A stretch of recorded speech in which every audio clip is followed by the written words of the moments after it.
अच्छा बाबूजी, एक भक्ति रस के बिरहा देखें भगवान का कब कृपा आ कौने समय हो जाले आ कौने रूप में प्रभु का दर्शन भी हो जाला इहो ना पता चलला।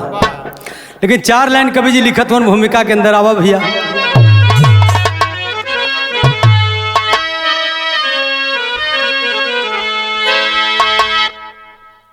भक्ति की शक्ति गुजरती है दुनिया में, भक्ति से अंबर में टंकार है। क्या बात है, क्या बात है। भक्ति की शक्ति आहुति बनी, सिजदा से हरदम सत्कार है। भक्ति की शक्ति करिश्मा बनी, भक्ति की शक्ति अमर प्यार है। राम अनंत भक्ति में पर्दा है पर्दा, बनी भक्ति से शक्ति में करतार है।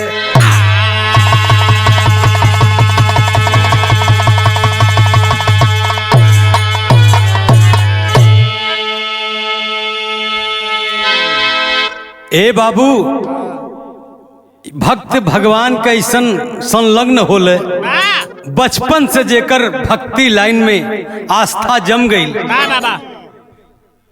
ओके केहू डिगावे वाला दुनिया में ना हो। एक लाइन कव्वाली का गीत लगल मास्टर भैया बा।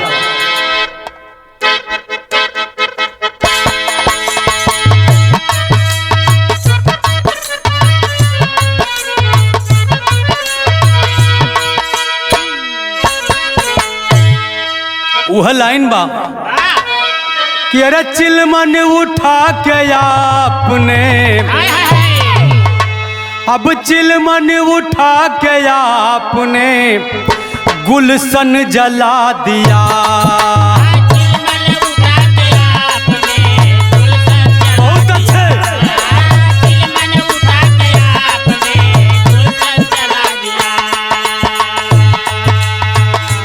लेकिन भाव कवि जी बड़ा सुंदर लिखत होन, कह नाम बाका।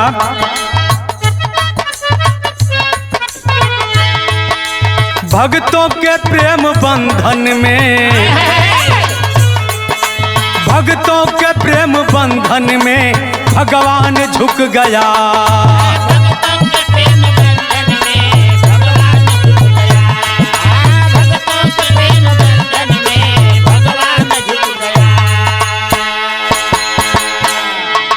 भक्तों के प्रेम बंधन में भगवान झुक गया। भक्तों के प्रेम बंधन में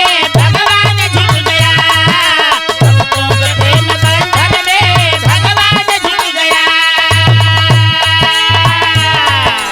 भक्तों के प्रेम बंधन में भगवान झुक गया।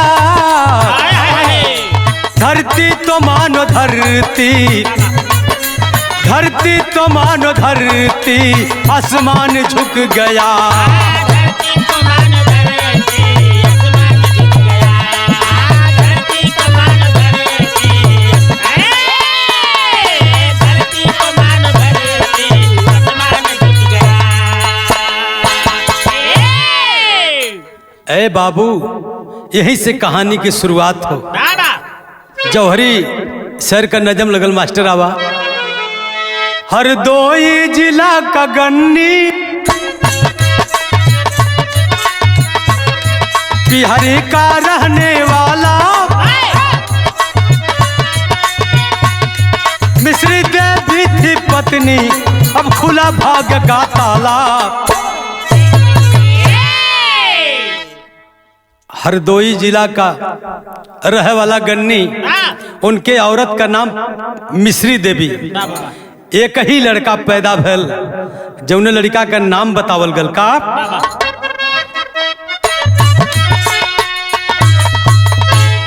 सुत हुआ इब्राहिम सैयद, तब हुआ भाग्य निराला, गुरुमुख दिल में जागी है, तब हुआ सनाट वाला।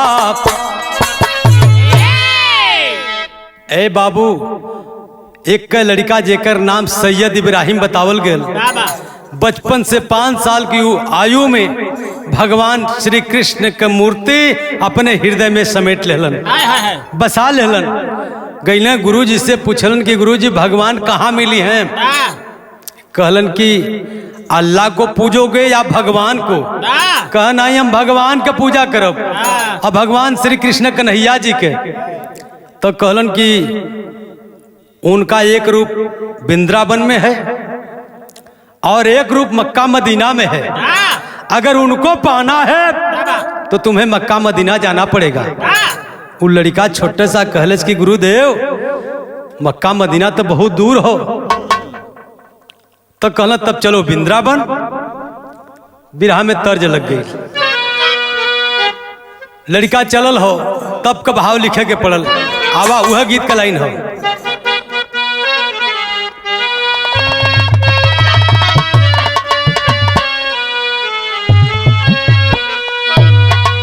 रघुपति राघव राजा राम, पतित पावन सीताराम।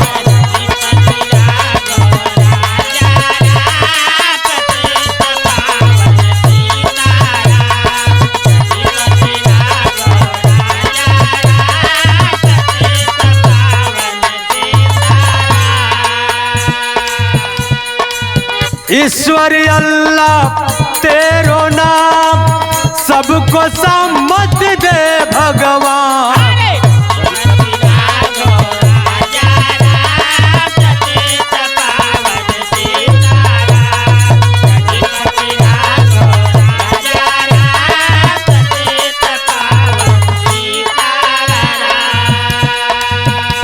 लेकिन वो लड़का चलल वृंदावन की ओर, भगवान के खोजत। गुरुदेव कहलन कि तब आवा हमारे संगे संगे चला। गुरुजी आगे आगे, लड़का पीछे पीछे, यही कहते हुए चल।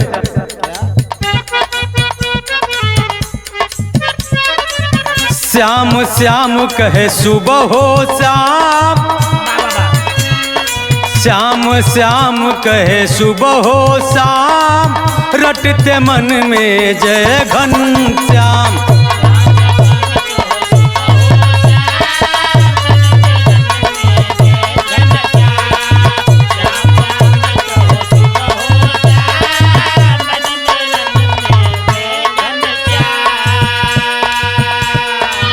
जिगर जिगर में तेरो नाम, जिगर जिगर में तेरो नाम, श्याम रटन कर जय घनश्याम।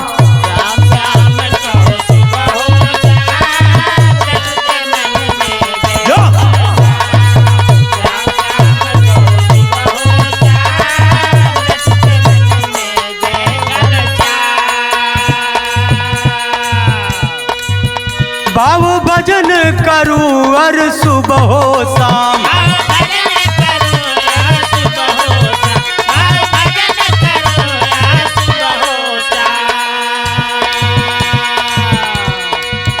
बोर विमल करूं अब उनका दान।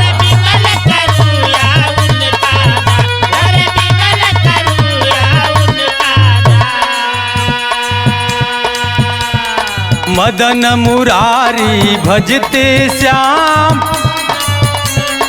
मदन मुरारी भजते श्याम, भाव झलकता है घनश्याम।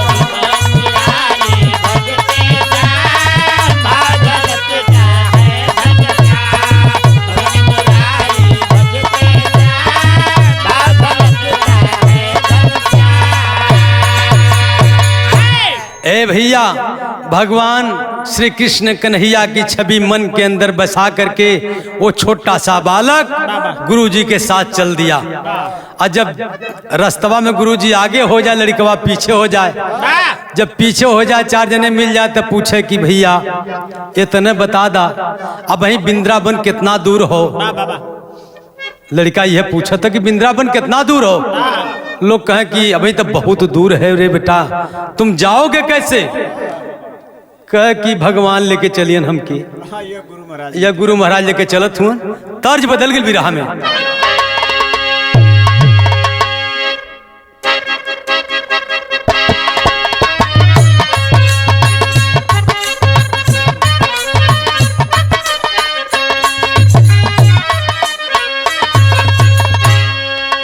वह गीत का लाइन बा,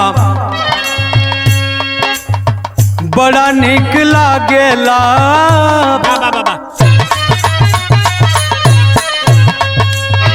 बड़ा निक लागेला झरलिया के गाँव में। बड़ा नीक लागेला झरलिया के गाँव में, बड़ा नीक लागेला झरलिया के गाँव में। लेकिन वो लड़का भगवान के याद में चल जातो, धीरे धीरे नन्हा सा बालक। कहना है,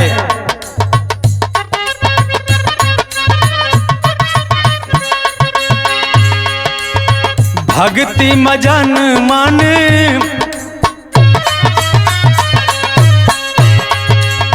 भक्ति भजन मन हर साई के। भगति भजन मन हिया हर साई के, भगति भजन मन हिया हर साई के।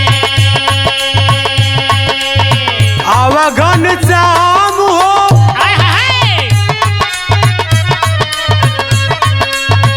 आवघन श्याम हो सनैया के पाई के। भक्ति भजन मन हर साई के। भगति भजन मन हिया हर साई के, भगति भजन मन हिया हर साई के। लड़का यही बात कहा कि हे प्रभु, एक बार तो कम से कम दर्शन दे दा। बड़ी आस्था लगल है मन के अंदर। का कहलन, भजन हजार नाम भेदवा के पाई। भजन हजार नाम भेदवा के पाए, भजन हजार नाम भेदवा के पाए। कोई कहे माधो कोई कुंवर कन्हाई। कोई कहे माधो कोई कुंवर कन्हाई, कोई कहे माधो कोई कुंवर कन्हाई। खोजे अनाथ नाथ नन बिल खाई के। खोजे अनाथ नाथ नन बिल खाई के। आवघन श्याम हो सनहिया के पाई के। आवघन श्याम हो सनैया के पाई के, आवघन श्याम हो सनैया, आवघन श्याम हो सनैया के पाई के। ए भैया, हे प्रभु, हमार नयन आपके दर्श के लिए तरस रहा है। जहाँ पहुँच जा वही जा चार जने से पूछे, भैया भाई कितना दूर हो? सैयद इब्राहिम धीरे धीरे धीरे धीरे मजे का दिन बीत गल, लेकिन वृंदावन अभी ना पहुँचल। एक दिन वो लड़का बड़ा थक गल। एक छोटी सी झोपड़ी देख के वही झोपड़ी के सामने जाके कहलस कि बाबू, हमके रात भरे का समय चाहिए। गुरुजी तो आगे निकल गईलन, पता ना है कि वो चलवा कहाँ बा कहाँ नहीं। लेकिन वो लड़का रात भर विश्राम करत हो ही बुढ़िया माई के झोपड़ी तर। लेकिन कहना बात,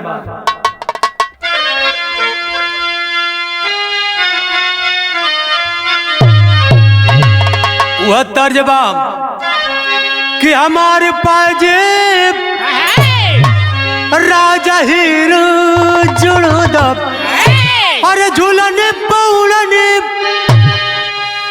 जहाजिया उड़ादा। हमारे पाजेब राजा हीरा चढ़ादा।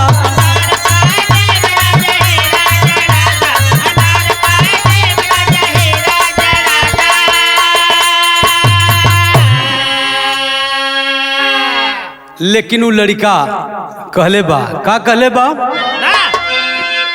कि गुरु के बचन मन लागल हो बाबा।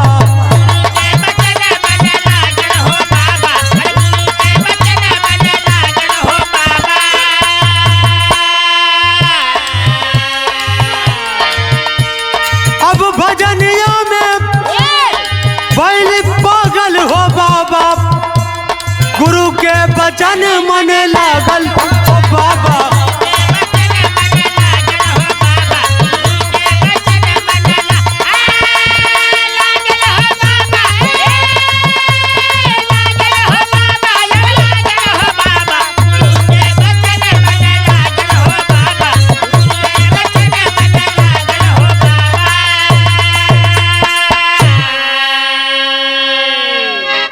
ए भैया, वो लड़का भगवान से कलश की प्रभु आप ही हमार गुरु हुआ, आप ही भगवान हुआ, कम से कम एक बार दरस दिखा दा। दरस बदे नजर बहुत तरसत बा हमार।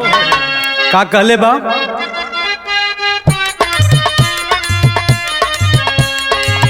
करत भजन मोर मन हरसाई,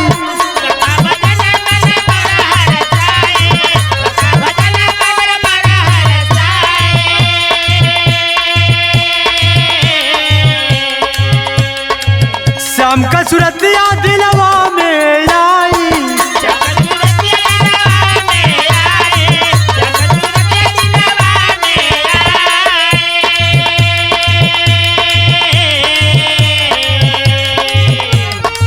अब श्याम सलोना, अब श्याम सलोना लभाया लिया बाबा, भजनिया में मन आया।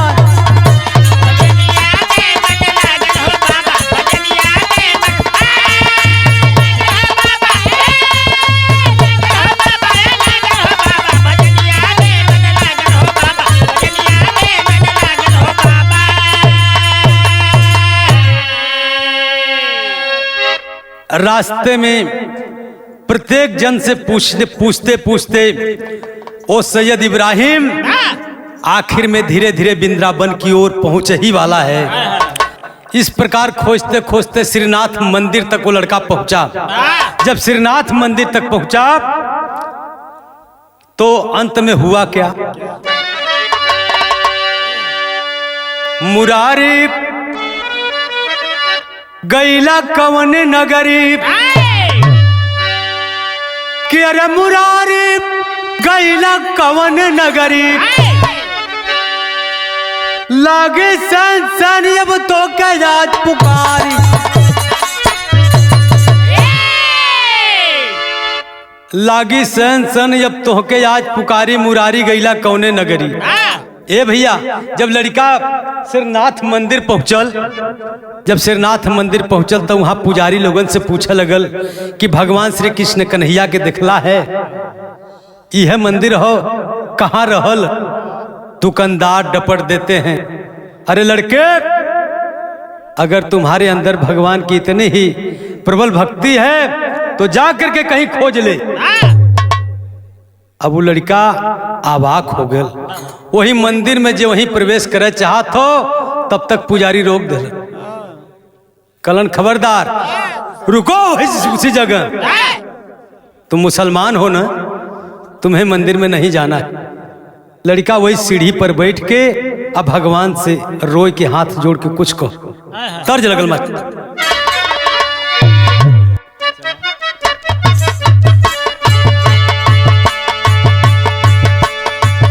गुरु के चारण हो लागल, गुरु के चारण हो लागल, गुरु के चारण हो लागल, दिल में लागन हो लागल, दिल में लागन हो लागल, दिल में लागन हो लागल, गुरु के चारण हो लागल, दिल में लागन हो लागल, लगन उर में हरिदारा सनवा मनवा लागल हो रा। हरिदार सनवा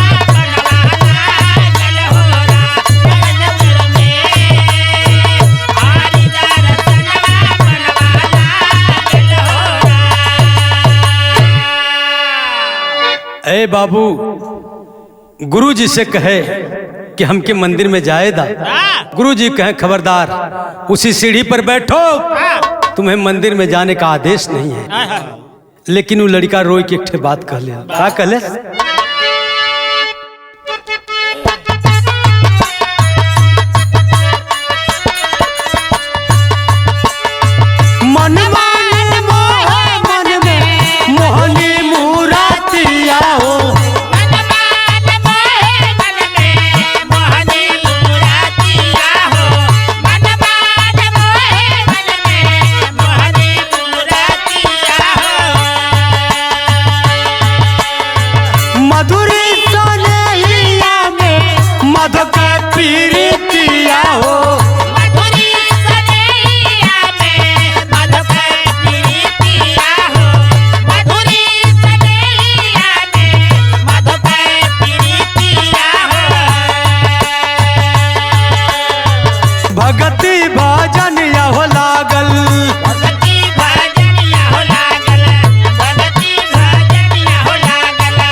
भगवान श्री कृष्ण कन्हैया के भजत भजत पहुंच गए वृंदावन।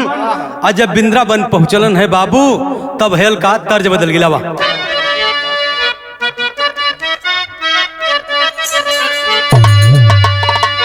कौनो दुल्हन बड़ी प्रशंसा करत है।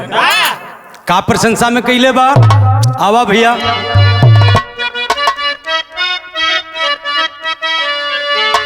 अरे कचौड़ी गल सुन कैला दूल्हा ए रजऊ हो,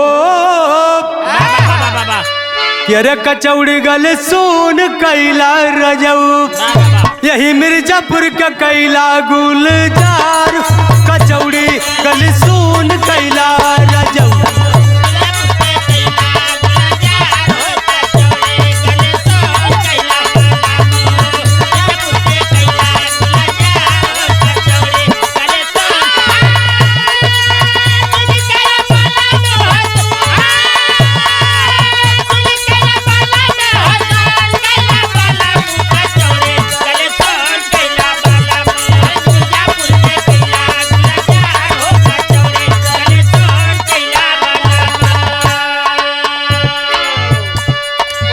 लेकिन वो लड़का कहत बा, का कहले बा?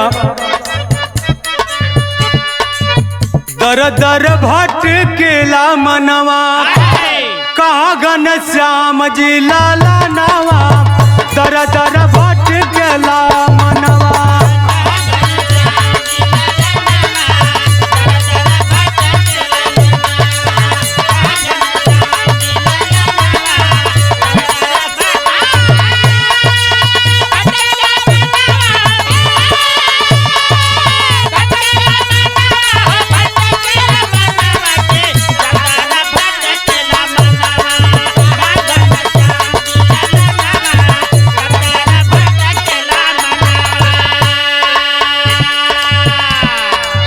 पूर्व पश्चिम उत्तर दक्षिण जहानावा,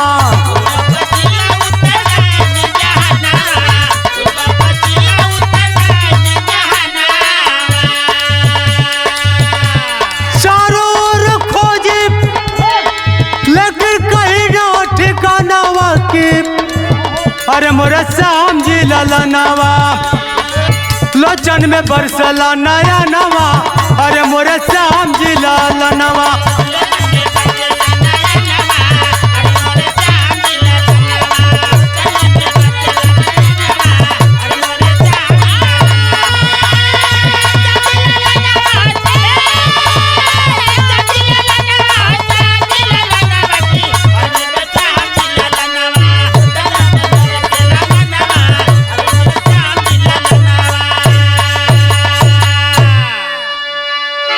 भगवान का खोज करत करत अंत में वही सीढ़ी पर बैठ के रोवत हो, और रोवत रोवत भूख प्यास से शरीर तड़प के बाबू वहीं पर लौट गए। जब लौट गया वो बच्चा छोटा सा, तब भगवान सोचने लगे कि आखिर में दर्श दिखाना ही जरूरी है।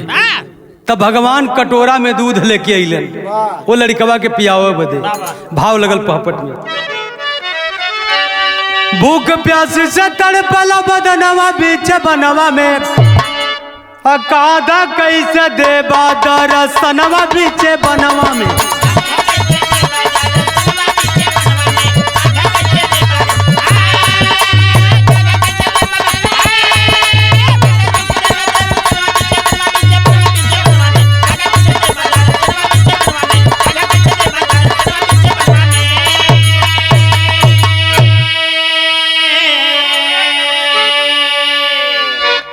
दिन के भूखल प्यासल तरसमर शरीरिया हो, कदम कदम से खोजत अइली दर्शन का फिकरिया हो। श्याम हरि का व्याकुल बाप भोजनवा बीच बनवा में, मूर्छित भइल संकट में बदनवा बीच बनवा में। कह प्रभु 3 दिन से भूखा भटकती शरीर आए के यहाँ मूर्छित होके पड़ल है। भगवान सोच गिलन कि भोजन कराना जरूरी हो, नहीं दिक्कत हो जाई। आल्हा कलाइन भैया आवा,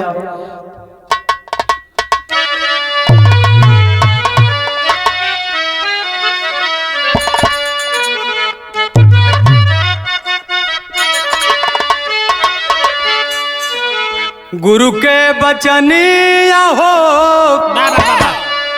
निभाव सारी दुनिया बाबू।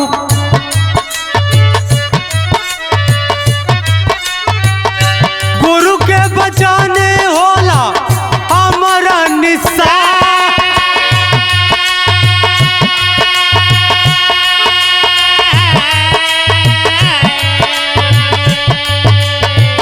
गुरु के बचाने आना मोलाई रतनवा भैया।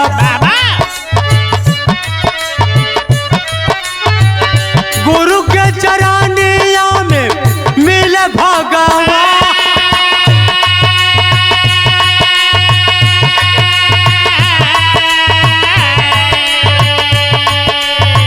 कर के पदुका लेके खोजता जहनवा बाबू।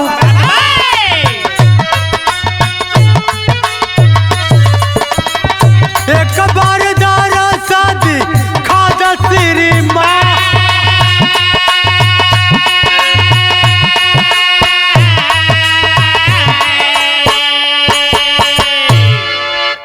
लड़का रोए के बार बार कहते कि प्रभु एक बार दर्शन के दिखा दा, लेकिन भगवान कैलन है का सदर यादा।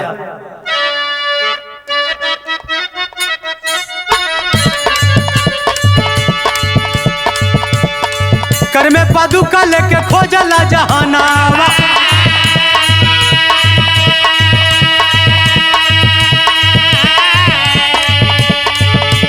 एक बार दरस देखा दा श्री माँ।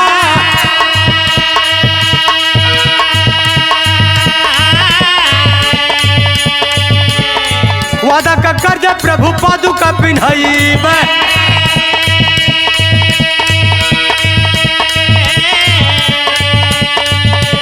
भक्ति का भाव पके आए भगवान।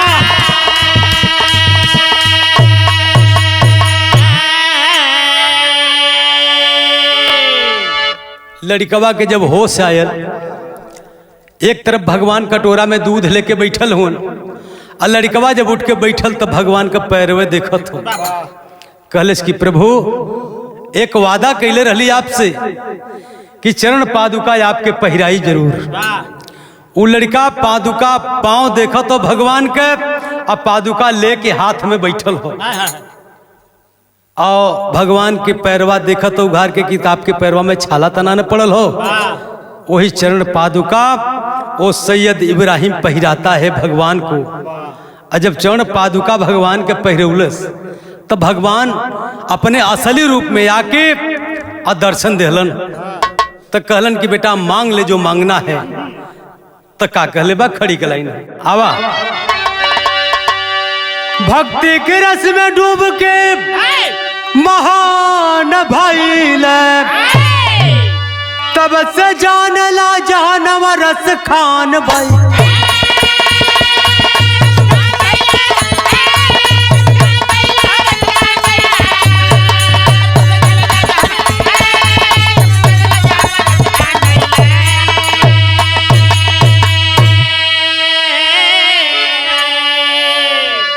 हरि के असरी गैल भक्त के समाई, और रचना का भाव लिखी अति गुण गाई।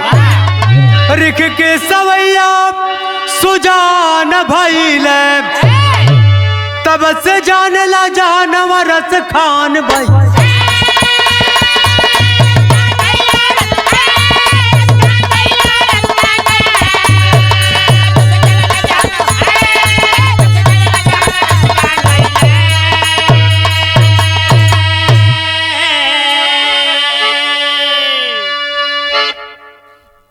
भक्ति के भाव रसखान के मिलल, वरदान मिलल।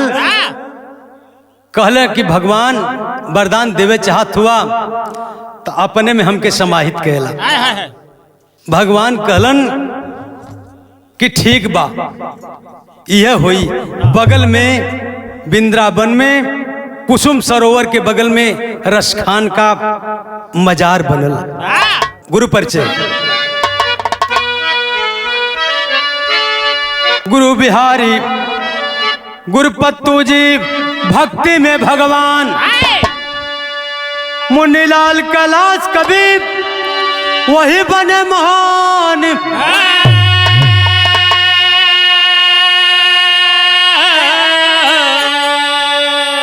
कि अब मुरारी गैला कवन नगरी, राजस राम अनंत के सदगुरु सदा सहारी। मुरारी गैला कवन